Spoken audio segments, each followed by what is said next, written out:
எத்தனை சாமி வந்ததையா, இது எந்தெந்த சாமி தந்ததையா, எத்தனை பாட்ட சொன்னதையா, அத சுத்துற பூமி கண்டதையா, அடிச்சு வீசும் காத்துலையும் அந்த தகப்பனாச சுத்துதையா, பிடிச்சு பூக்கும் விதையிலும் ஒரு வம்சத்து கதையே உள்ளதையா,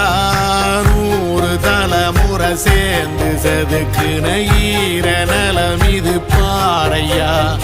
வாழும் வரையிலும் நீயும் விதைக்கிற கடமை இருக்கு கேளையா, கோடி விளக்காயேந்தி கிடந்த வீடும்